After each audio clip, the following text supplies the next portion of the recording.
Welcome back. Thank you once again for hanging out with us. This is the one and only IT and the D Show. I'm your host, Bob Waltenspiel, hanging out with producer, co-host extraordinaire Randy Walker. Guest this week, back from co-hosting with me at the CXO Exchange, Mr. Brian Schneble is in the house.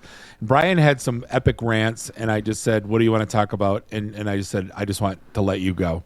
So we're going to be talking, but first off, we're going to be talking about this whole Michigan no data center protest thing because I haven't gotten angry in a while, Randy, and I think this is a good time to let me loose. 'Cause I have not played the Godfather music. I've not went on a good rant in a while, so we're going to do this right now. But you can find us online at itandthed.com. Do us a favor, give us a like on the socials, and subscribe to us everywhere fine podcasts are sold.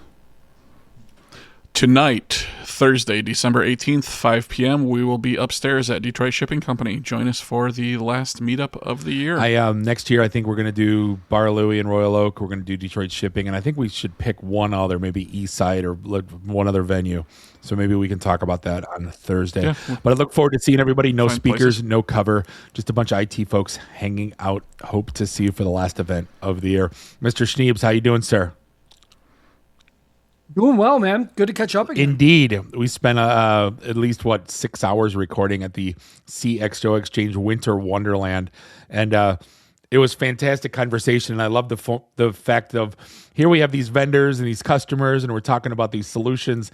And you just go left field and just completely took over the show, which was fantastic, by the way. If you have, we'll be releasing those shortly. But I appreciated those rants. But I wanted to get you in an timed unvendor format, and I wanted to kick things off unfiltered whatever. You can, I think we can say the F word right now, Randy. We've spent 12 years doing the show, and that was our one rule. I think I think that we're gonna uncork that one today.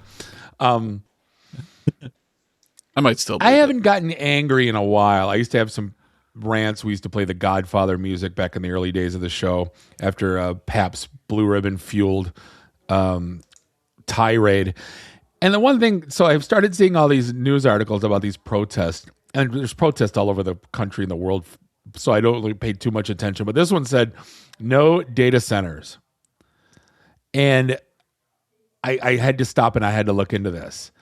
And there's basically the crux of this is there's Saline. I think there's another one going in like Washington Township. And I think there's another proposed one. And these people are on their chairs irate about these data centers going in their backyards. So now I'm looking at this objectively, right? And I grew up in an empty data center. So my opinion is impartial, right? And I've worked for vendors that put gear into data centers. And now I do consulting work to get people either in and out in the cloud or out of data centers. So I'm not impartial. I'm very partial to the data center. But I'm looking at this going, Michigan has 59 data centers right now. You don't know you're driving by a data center. This is not like a casino or a weed store where it's this giant lit up monstrosity. These are nondescript buildings in usually industrial areas. If you look at the US, I just looked it up. There's 4,296 data centers as of today. Right.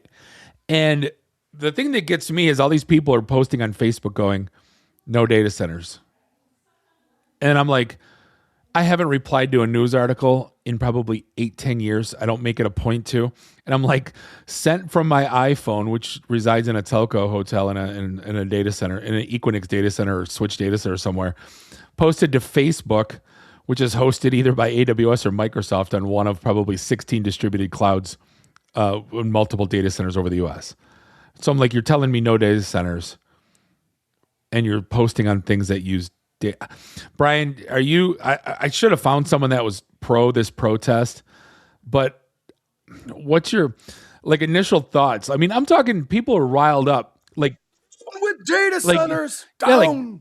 The pitchforks are out. They want to kill Frankenstein, and I'm like, I don't, and I understand the compute power is more than it's ever been, and it's never going away. But what's your thoughts when you started seeing these things? It's what do you want? in your backyard, and not even in your backyard. Like if you were to say, we're state of Michigan, regardless of what your state is, Texas, Texas was like, hey, Tesla, you want to come? We want more manufacturing plants. Toyota, you want to build a plant down in San Antonio? Please move some manufacturing down here. You look at steel processing, regardless of what it is. When you put in an OEM, right? Whoever does the finished build puts in a manufacturing facility. It's a massive footprint, massive footprint. And then you say, well, this is going to bring in, right? You put in a manufacturing plant, could be between 2,000 and 4,000 manufacturing jobs. And that's what they're gearing good for, jobs, right? Along with a few hundred white collar jobs, right? And you're going to produce a finished good and you hope they're going to be paying some taxes. But regardless, when those plants come in, they're getting tax breaks for X number of years once they set up shop, right? So what's the output, right? So yes, you're employing people, but what I mean by output, when you put in a facility like that, especially a steel facility, right? For everything you build, right, you have a certain amount of waste that comes out. And that waste goes into landfills. That waste, like go back to when the idea of gasoline, right, was the idea of when it was discovered. But at first it was just a byproduct that they were like, what do we do with this? This thing sucks. We're just going to pour it back into the environment, right? I look at the data center. So when people says data center, right, I'm calling these compute centers. That's what people are arguing about right now. Your common data center, CPU versus GPU, what people are protesting, even though they're being called data centers, there's a lack of understanding of what it is that's actually going in. So I actually went to one of the town hall meetings here at Howell, because this is where one of the locations was. And I actually stood behind a table, I'm not going to say with who, and was there to be able to answer questions. We had some videos playing, or they were you on the for Livingston County had some. So I was for. Yeah, but I was there to help do some education. And the team in Livingston County was like, hey, if you can make it because you do a good job of explaining it, right? So like there wasn't actually a lot of people there, unlike what turned out for then like the actual voting. This was an educational day that they held. It was at one of the colleges, had different representatives that were representing the data center, but the data center parent wasn't there because they didn't want anyone to know who the parent was going to be. But what I asked people based on the area, I was like, where do you work? Right? Like what company do you work for? I'm like, would you be more pro if this was like a manufacturing facility? Right? And they were like, I mean, I see it as a better use case. I'm like, gotcha. I'm like, what if this was called a compute center versus a data center? And they're like, well, what's the difference? I'm like, a data center is like the tier 3, tier 2, like the aggregator bringing in the components. The compute center is like the OEM. That's where you're actually taking everything and you're building, right? I go, so I'm more pro the idea of having a compute center locally for 2 reasons. And he goes, well, what's the 2 reasons? I go, well, one, it's a massive local compute center. Typically when people are moving their data or moving it into a data center, they typically try to pick a location that's within a certain distance from where they're headquartered, et cetera. They also want to pick a redundant backup. Like they look at it and say, okay, where's the safest place to put this that avoids natural disasters? I'm like, but at the end of the day, if all these compute centers fail from the idea that they're not able to monetize it enough to make money, guess what we have? And he's like, what? I'm like, well, we have a massive compute center right in our backyard that who knows, maybe the state of Michigan owns now, or maybe company X that's local owns now. Yeah. Right. I'm like, either way, you're putting in the infrastructure and someone's paying to put that in. And the amount that they're willing to incentivize and give back to the local township or the county is X for year 1, and then X for year 2 and X for year 3. Beyond that, there really isn't a lot they pay in taxes. That's the negative, right? But what's the wastewater that comes out of it, right? So are you pouring gasoline into the environment? No. There's nothing that comes out of it. I get my insight from my daughter who comes home from college, and it's a new thing they get angry about. And this one was like, AI sucks because take water. And as I'm sitting with Microsoft at the Ignite for their watch party, they're basically touting that everything is zero wastewater. Like everything is zero water. All the new data centers going in are zero water. And again, I don't know what the truth of that matter is. Zero waste water, but what's the temperature you heat the water up to? I don't know. They touted that it was zero waste. Understood. But at the end of the day, you're bringing in water to cool something, so the water goes out at a higher temperature, right? So from an ecosystem standpoint, you have to figure out where that water goes back into. This was one of the issues with some of the data centers where Wisconsin and others were looking at it and saying, oh, we're going to put it close to Lake Michigan. We're going to pump all this nice cold water out, and we're going to push all this warm water back in. You can't just push X amount of warm water back in. There's eurification. Let me read. This is Microsoft basically says it's implementing zero water cooling across all new AI data centers, aiming to save 125 million liters of water per year per site by using closed loop systems and chip level cooling. Again, whatever. Yeah. So it's the closed loop systems that everyone's touting now.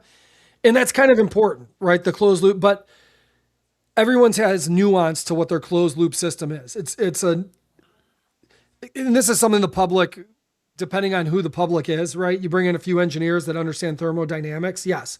They'll be able to sit down and say, okay, we kind of like that. Everybody else says, I don't agree. You're lying. You're going to be pumping in 500-degree water into our environment. Everything's going to die. No, that's really not the case. Like at the end of the day, the water, not consumption, but the water being recycled, released back out into the environment at a warmer temperature would be an issue. But they pretty much got their fingers wrapped around that. The second issue is energy consumption. I was going to bring that up. Yep. So overall feeling about energy consumption, that's definitely something that needs to be talked about, right? Like, where's all the energy going to come from? Regardless, like DTE was on site for this, having conversations. Consumers was on site for another, having conversations. At the end of the day, it's a lot of energy. So you don't want to see the costs go up locally. And this was... Oh, no, I was going to say, let's talk about that real quick. Here's like the stats. I just looked it up. The Stargate, which is Saline Township, right? And the Stargate, I believe that's the AI robotics facility, correct? Where they're training robots on AI. They're seeking 1.4 gigawatts, from DTE, representing a 25% load increase for the utility. The one in Oakland County is one. What did I say? Gigawatts? 1.4. I'm just making a Back to the Future joke. It went over my head. Then there's one in Southfield. 100 gigawatts. Is 100 megawatt. And basically what they're saying is, I want to say it was like a 5%. You would see a 5% cost increase across the board if this does go through. But they're also doing, they're accelerating, the states are required tax exempt data centers to source 90% clean energy. So, I mean, they're basically saying, hey, if you are clean, if you follow the standards to do quote unquote clean energy, we'll this is where your tax breaks come in. If you don't, you lose those tax breaks. So anyway, that's, and again, is that the big, so what's the issue with power consumption? It's just that the substations are going to get taxed and our prices are going to go up 5% and we don't want to pay for that, or, I guess what's the yay and nay on those? I think that's the biggest issue, but maybe that, like, personally for me, that would be the biggest issue. I don't know that everybody understands that, right? Like, yes, some people are worried about the power, but you got people worried about all these other things. The power is kind of the biggest issue. And I think if DTE and consumers can address that, specifically DTE with whoever the companies are coming in this case, you have Stargate coming in with it's Elon's crew, right? It's hold on. So I'm trying to take both sides. I want to look at this impartially. So it's basically equivalent to 1/4 of DTE's current grid capacity. It's more than the electricity generated by an average nuclear power plant, comparable to the power consumption of mid-sized cities for one data center. Yeah. I mean, but what does that mean? So here's what I think it means is twofold. One is you can't just race to put in the compute center and expect that you're going to be able to suck all that power away, because then you'll really have some people in an uproar, right? But at the end of the day, when your DTE or consumers and you're looking at what rate increases you're allowed and the timeline that they've had, right? Like some of that's government approved, right? It's like, no, you can't do a rate increase. They're like, yeah, but the cost to manage all of this capital investment that we have costs more and more every year. And people might want to argue with me on that, but that's the truth of the matter. And I think if I'm, and again, I don't know this to be the case, but if I'm DTE and I'm the consumer, it's, if they're going to use 25% of that, then I have to figure out where I'm going to get that 25% energy. But if I was looking at rate increases for the rest of the state, right? Not just because of that, just year over year, because of having to take care of maintenance and my capital investment and when down power lines go down and storms and everything else. The compute centers plan, or at least they project to make a bazillion dollars. I don't even know where or how that happens. But the rate for that amount of energy, I think would have to offset any increases. If you're planning on increasing people's rates by 5%, even in the first year or second year, just because they're sucking that, then I'm kind of not in agreement because I actually don't see the huge value in using that much energy and what the outcomes are of those compute centers today. So just for example, 1 gigawatt of energy it powers 750,000 houses. Right. But also if you're a business person and you're DTE, it's like, when am I ever going to get another 750,000 homes to sign up so I can sell them power? I'm not. And there's no new homes being built. Like we have an impact right now because home building is at an all-time low. Right. So let me take you back real quick. When you say compute center instead of data center, to me, it reminds me of, it's like calling toilet paper bathroom tissue and you're still spreading shit on it. It doesn't matter what you call it. Like calling it a compute center. Like, is that supposed to like, hey, it's not for storage now. We're actually doing stuff. Like I got to go like tackle that. Yeah, I think you've been misled because a tissue is something you blow your nose with, and there are signs that say don't put these down. Even if it's a bathroom tissue, that's a box of tissues that either sits on the back of the toilet or over where you wash your hands. And most people know you don't flush those down. What do you call toilet paper? Right now, toilet paper is 4 inches and like 1,000 feet long. You use that either to wipe your bum or to throw it on somebody's trees outside their home if you don't like them. That's called toilet papering someone's house. TP. Right. But like they call it bathroom tissue now when you buy it in a bag, when you buy it. And they're trying to like. See, Bob, I think we're going to agree to disagree here. A bathroom tissue is a tissue that you blow your nose in. You don't, that tissue has more value. That's a compute center versus a data center. Right. I'm just looking at Scott 1000, which is like the mega roll when you poop a lot. And it says unscented bathroom tissue. So, I mean, that's what they're calling it. I'm not throwing that in the trash can. See, Google's wrong. They are. Google's wrong. They need a better compute center to be able to figure out the difference. No, I hear your point. So what's the difference? Data center versus compute center. But a data center is somewhere that's supposed to sway mind. Like, again, is it supposed to, I go back to like the old George Carlin thing, all these words that they change to try to make it better. Is that what this is? It's just branding, marketing? Yeah. And I think calling them data centers, maybe it's, I don't know. I have no idea why they want to call it a data center versus a compute center versus if it's called a compute center, people are going to be even more worried about the energy consumption. But I think that's the big elephant in the room. Address the energy issue. And if the public thinks everybody's out to make a ton of money on energy, then show your hand. And if that's what it really is, then show your hand, right? But because energy companies are going to make a lot of money. Yeah, because I mean that's the thing though. But it's going to go in their pockets. If they would come out and say we're going to build this data center, everybody's going to get 20% off their DTE bill. You wouldn't get anybody protesting these things. But that's not the case. The bills are going up. So I mean, so the people are looking at, well, what the hell's in it for me? Well, the way I'm looking at it, going, you want your faster Amazon and you want your YouTube and you want your YouTube TV streaming clean. Like, where do you think that shit comes from? Right? Like it's sitting in some sort of a distributed data center that's probably right around and that's, getting to the next case, is this a NIMBY thing? Like I need my fast Amazon, but don't you dare build that Amazon warehouse in my backyard because I don't want to look at that shit when I drive by. Like, is that, or is it Sheetz gas station? I don't want to see that shit. Is this what we're looking at? Everybody's going to complain about something. Yeah. Right. Like, oh, your dog pooped in my lawn and you Good didn't pick it up fertilizer. fast enough. Like, Yeah. yeah. So on the idea of what they look like and where they're located, first of all, these data centers and compute centers are in very rural areas, right? It's non-prime property. It doesn't need to be in prime property. Unless the only one that's in prime property in Detroit that I know of, there's two of them.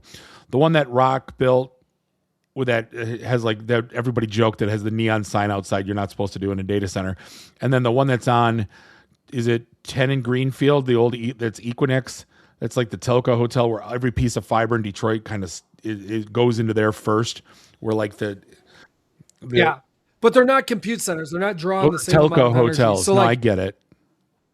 yeah, like I think the biggest announcements that you're seeing and whether or not like you have big energy companies that are probably pushing back. I don't know this to be the case, but the regulations on nuclear energy, right? There hasn't been a new nuclear plant in how many years? Yeah. Right. And even the one in Michigan that was supposed to be turned off, you have the latest administration trying to keep it up and going. And probably rightfully so because of the different groups and how much energy is going to be needed, right? But I think it was Google signed an agreement with Kairos Power to purchase multiple salt reactors, the SMRs, totaling up about 500 megawatts. So the first one, though, won't be delivered or online till 2030. And that's over by Oak Ridge in Tennessee. We just built the last nuclear plant. They just said there's one got built in 2024, and that was the first nuclear unit that was built in over 3 decades. Now, was it a salt reactor? Westinghouse like the new technology that's coming, clean energy capacity. I'm just reading what AI wrote that's being written from a data center that near you. Yeah, see, you can't have the data center write about itself. They're going to lie. No, you're not lying there. Did it just say like, I promise I will only use clean energy to create my own This is from EIA.gov, which is the Energy Information Administration. First new U.S. nuclear reactor since 2016 is now in operation. And this is a lot of text. I'm not reading all of it. Well, that's okay. Here's the biggest point of that. Because like the DOE has multiple SMR projects to fast track with a goal of having test reactors by July 4th, 2026 at Idaho National Laboratory. Okay, so these SMRs are these smaller salt reactors. So you can kind of do them like wherever you're going to build these compute centers, you would want an SMR right there. Now, I don't think the public understands the SMR technology, like the salt nuclear reactor technology. I never even heard those really words cool together. stuff. I never even heard those words together. What's salt? What is that? So a salt reactor. Salt or salt like in salt and pepper? Yeah, salt as in like salt and pepper, a molten salt reactor. They're called MSRs. Molten salt reactors or SMRs. So you learn something every time I talk to you. I learn something. They use liquid molten salt as fuel and or coolant. So massive safety features. You can build them a lot smaller. They replace, right? It's a certain type of nuclear fission reactor, right? But the primary coolant is that mixture of molten salt. Isn't that like ramen noodles? So molten. I mean, ramen noodles are amazing. So yeah, I was going to say you're a fan. I think this goes hand in hand. I'm still fan. Like this whole thing of Amazon announced a deal, Microsoft announced a deal, Google announced a deal. They all realize like the only way to do this is they have energy nearby. The only way to have energy nearby is if like somebody built a nuclear reactor next door, and the only way to build a nuclear reactor next door is if somebody starts approving these small SMRs to be built. It's safer nuclear technology, right? I was going to say, what's the drawback? Well, the drawback is the people that are building these they're being funded by Amazon. So it's theirs. It's their energy. So who do you think's against it? Everybody else. Right. Like, no, you can't have your own energy. Like we got to provide you the energy. right? Yeah. I mean, I'm looking right now just like at r/nuclear power, and it says disadvantages. We've never commercialized. We've never commercialized one. And talking about the upfront investment, and then material issues with containing, pumping, circulating, exchanging heat with high temperature molten salt. Yeah, is it gonna last? Interesting. I know there's a whole bunch of other text. I love when people say, "Is it gonna last?" It's a little bit different than the salt. Like, oh, can't get it on your wood porch because it's gonna kill your wood. It's a different style of reactor. Now, on the flip side, and this is definitely pun intended, in some of these areas in Michigan, if that thing blew up, it kind of be like deer baiting all over again because you have salt everywhere. It's So is that you just get is that the worst thing that can happen? Is just freaking salt rain for like 2 days? you end up with a 12-point buck. That's it? Yeah, I mean, what's worse? A ton of energy being provided to a power plant so it doesn't suck up your energy. Like at the end of the day, the idea that if you're against putting in a compute center, and if the reason is you don't want to see your energy costs go up, I'm somewhat in agreement there. Yeah. Okay. But if this is an eyesore, bullshit. Half of everything around you is an I'm eyesore. looking at The guy with 5 trucks in his front yard all Yeah. broken down. Now that's an eyesore. Don't tell me that a bunch of new plants and a beautiful building's an eyesore. I'm looking at right? the site right now for saline on bridgemi.com. Bridgemi. And it's nothing. It's off US 12. And I'm looking at like 2-3 pole barns and nothing. Just, and again, I don't know if you've ever driven to Niagara Falls. It's 3 hours, like there's an hour, half hour here where you're getting through Sarnia. There's a half an hour when you're getting through Niagara Falls. And there's 3 hours of looking at that. Nothing. Right. Yeah. So like if there's a building and you put like some Mountain Dew billboards on it, like like at least I'm trying not to be funny here, but like I'm just looking at it going, if it's a nondescript building, it looks like a God blessed pole, like a big ass pole barn. I don't get it. What do you want? You want to rather look at nothing, which is fine too. I get it. You're a conservationist, purist, whatever. I'm not, I am too, but like, come on. If it's the eyesore piece, I disagree. Right? If it's I just don't want anything here. Okay, then where do you want it? Yeah. Right? Like, and if it's no, we can't have compute centers, really? Like, there's a certain pace here of, and if you looked at any of the innovation in China, in the vehicle production, and what they've done, absolutely amazing.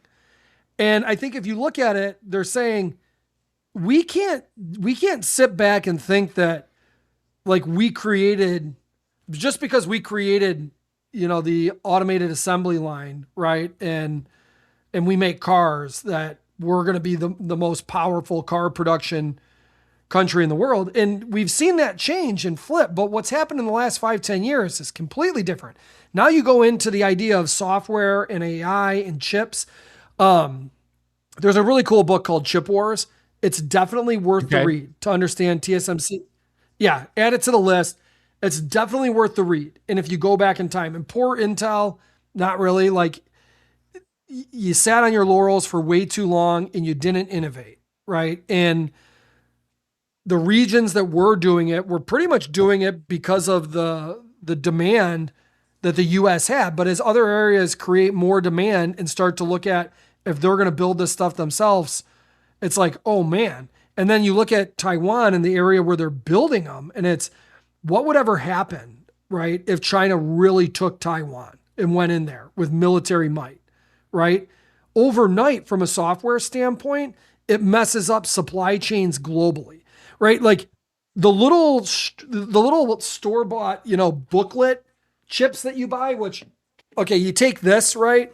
Inside here, the hardware that's in there, the PC board that's populated, all those chips are basically ordered in a catalog, right? You flip through the catalog, you're like, I need 5 rolls of this, 6 rolls of that, 7 rolls. Those are the cheap ones that come from China, right?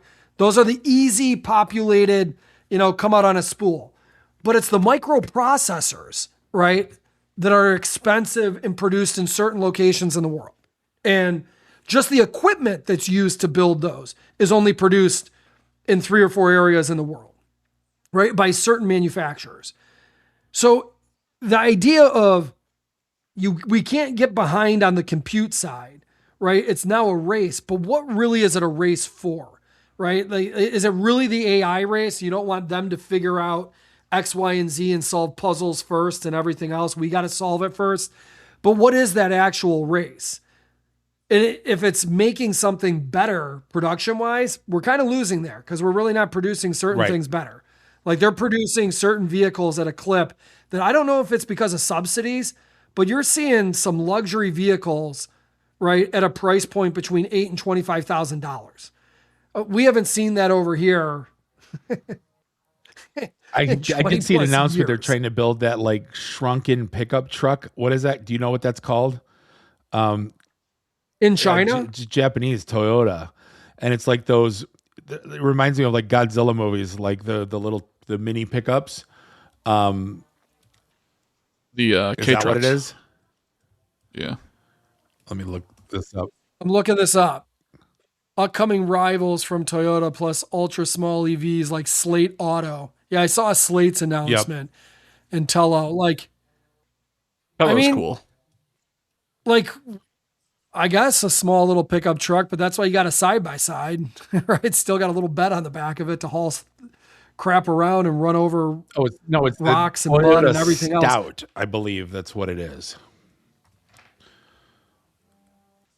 The Scout. Well, at the end of the day, though, what is stout like beer? Yeah, it was like these mini pickups. But what's the race, right? Like you can definitely tell there's some pressure that we got to do this now. We got to do it fast, and we're investing all this money. But then you start to see where is the money, like how much money's actually needed, and where is that funding? Brian, the race is to get us all. And I read an interesting. Brian, the race is to get us all to pay for subscription models on everything. I'm just saying. Well, the funding for this though, where does it come from?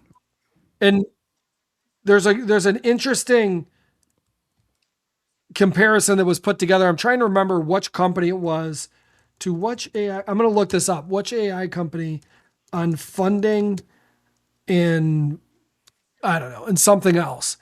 And I think they were comparing to Meta and OpenAI and how these investments were being done and the depreciation and so forth. And they're like, you know what's interesting? The last time somebody was able to create this sub company that then went and got this loan based off the project that it got from, its parent company, and then they're using that to fund the building of it. It's like, that's what Enron did. And that was deemed illegal. Right? It's like, yeah, I see that circular.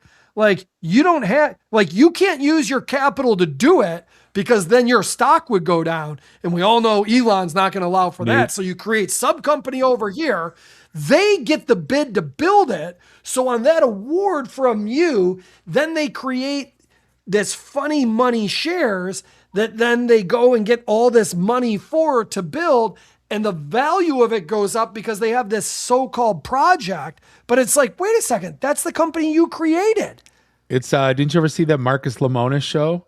Instead of buying signs, he would just buy a sign company, so he kept everything in house. I mean, that's Japanese trading company 101, Brian. You know this. Like you buy the. But this isn't keeping it in house. You're creating a company, right? That's then taking the loan, right? Japanese, like, there's a difference there. Like with the cash heavy, like if you were Aishin or Toyota, et cetera, you would go take that loan from Toyota because they were cash heavy, right? They would use that money. This isn't Meta giving the money saying, yeah, we'll give you that money. Oh, no. Because then that would hit our bottom line. And I love being the richest person. I can't have a devaluation of my stock to go build this thing that I think is the most important thing ever. I'm going to use the fact that I awarded you, Mr. Bob, who I created, an opportunity. And then you're going to go leverage that to get money basically for me to build this thing. Yeah. Sounds amazing. Hey, at this, the data center meeting or the thing you went to in Howell, What do they? I'm looking right now at like modern, like what a data center looks like just from the outside, right? Because we're talking about how it's an eyesore. Everyone I see, it looks like an Amazon warehouse. Like everyone, except for like obviously the Switch Pyramid in Grand Rapids. But like pretty much if you just look up outside modern data center, if you just Google that, I don't think you could discern the difference. Sorry, compute. You know what, Brian? I'm never calling it a compute center. I will be 90 years old still calling it a data center. So that I'm wiping that clean out of my vernacular. So you're the one calling it next gen No, data center? Are you a next gen next gen guy? firewall? Next gen? No, it's just a firewall with new features. Kiss my ass. Like how could they be against it? This is a next gen God, shut data up! center. I swear to God, sometimes with you. But if you look at the outside, it literally looks like either your random neutered office building or it looks like an Amazon warehouse. 100%. Except for the fact that it just doesn't have as many driveways in open, what do you call those? Garage doors, shipping areas, Nondescript. Right? Like it's more green, right? There isn't as much concrete jungle wrapped around it. Yeah, because they're one need floor. They're typically one concrete. floor, right? So it's not like you're building this 18-story behemoth. Some of them I see are like 2-3 stories, but for the most part, I mean, you remember the show Silicon Valley? One of the HBO? best shows that's ever been written in the history of humanity. Yes. I mean, they were so far ahead of their time. Do you remember the data center episode? Oh God, what the hell were they doing? I don't, not offhand. Oh, you got to go watch it. You're going to die laughing because remember, he's going out to that farmland to meet the guy who comes out of his truck and whatnot. And he's like, no, we got a deal, right? And it's based on the name of his company. And he's like, so what do you guys make, right? And he starts to explain it. And then the guy finds out it's a data center. He's like, hell no. I just know how to, because of that show, I know how to calculate mean jerk time. So I mean, that's like my one human skill I've acquired from that show. And don't get into any autonomous vehicles because you might end up in a shipping container going to Singapore. That's like the two things I got from that show. I mean, I love that show. It was written fantastic. We do have a drop from Guilfoyle. I don't know if you ever heard it for our show. No. Yeah, I basically said like the only two guys I hate more than Dinesh or Bob, and he goes, suck it, fellas, and it was fantastic. The guy was great. We had there was a couple shows that interviewed him about like talking Spider-Man. I'm like, no, I want to talk Silicon Valley. See, now I got it. Basically, Bob, everybody I talked to there, though, and I only talked to like 3 people because we got into very long-winded conversations, not because of me, because of the other person. Not because of you. Totally kidding. It was because of me. Whatever. Yeah. I don't believe that. But there wasn't a single person that I talked to that walked out like, no, I'm still anti-data center. They're like, huh, that's a different perspective, right? Because it was just opening the conversation. Be like, so what is it that you do? Who do you work for? What are your concerns? And what do you think about compute versus data center? And you change the vernacular to compute, and now it lets you talk about what it's actually going to do. No, right? at the end, like I said, at the end of the day, and we can wrap things up too, but like at the end of the day, I put my kids through college and basically put a roof over the head because of a data center or something thereof within. Again, I'm probably the worst one to argue with it because I'm going to be for it. But again, I'm trying to be partial here. And if this thing is like truly like just, you can't, I don't want to say it's inevitable whether they get put in or not. They're either going to get put in here or they're going to get put somewhere else. Like let's not pretend. And the people's demands for more and faster stuff is not going away. They're not bringing back Blockbuster Video, right? We need content streaming, no glitch. Like that's just personal stuff. I'm not even talking about business applications. What are you supposed to say? No, we're going to stop technology. Yeah, you're not. I would ask people when we were there, like, pull your phone out, right? Like, how many applications do you think are on your phone right now? And they're like, what do you mean? I'm like, how many of those little buttons, right, that you have? How many apps do you have? I'm like, and how many of those did you read the terms and conditions that you do not allow it to track you? Like all that is data, right? Yeah. Going to a data center. A compute center is now taking that information to say, okay, if you wanted to solve just one of your own problems, we have enough data, right? If you said, can you put together the best plan for me to drive to work every day, stop to get my coffee, do X, Y, Z, while also doing this, it'd be like, yeah, the best time of day on this route would be at this particular time. So you're better off going into work early, getting your 5 hours done. Like it would tell you, and it would be pretty hard to argue with it because it has everything it needs to know about it. Have you done audio map navigation within the last week or and a half? It no longer says turn left on Ryder Drive or whatever street. It will say on the left, turn left at the Precision Oil Change onto your destination. And I'm like, I completely caught it immediately. I'm like, wait a minute. It didn't say to go on the street. It said to look for the Wendy's, right? That's where I turn left. Cause obviously the Wendy's is easier to see than a street sign. But apparently now it's storytelling, map navigation now, which is, like conversational map navigation. That was literally how I got around forever before Google Maps. It was like, all right, go 3 blocks down. You're going to see an Arby's. You're going to make a right there. Go another 1.5 miles, kind of. You're going to see a gas station called Sheetz. Turn that's left how we there. talk. That's how people talked in the 80s. That's not new. I think that's funny. Yeah, but it's so much easier because half the time the street signs are blocked by someone's bush or beautiful little flowering tree in the summertime. Yeah. Anyway, in that case, we could probably sit here and argue about tech all night, but like we probably got to cut you loose. So you're for next gen data no, it's just a data center, Brian. I don't call it next. I don't call nothing next. Everything in technology is next gen. Like no marketing. Eliminate. What about agentic data kiss centers? my ass now. Now I'm not going to sleep until 2 a.m. because I'm going to my blood pressure just shot up 20 points. No. And yeah, I'm trying to think of what other stupid, we're not going to have digital transformation in industry 4.0. I was going to argue with you about industry 4.0, but we're not going down that tangent because I'll get you fired up about that. I don't want to do that. Before we I'm wrap, just glad you had me on because I could go on for like an hour and I know I have my limits. Before we wrap, I would like to point out that I know that the town's name is Saline. What did I say? Saline. Shut up, Randy. Saline's what happens when the salt reactor explodes and gets into the waterway. You end up with saline solution. I thought it was Saline Mustang. That's double E. This is spelled like saline. It's spelled the same. It's kind of like good mood food, and they don't rhyme, and they should because they're all spelled the same. They all sound different. I'm going with that. Speaking of Arby's, that'll be forever stuck in my head.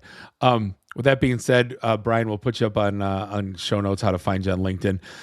Again, we should probably have you as a regular on the show when there's stuff to argue about because we could do this probably have 2 shows a week just having you argue with me about stuff, even though we're on the same team on this.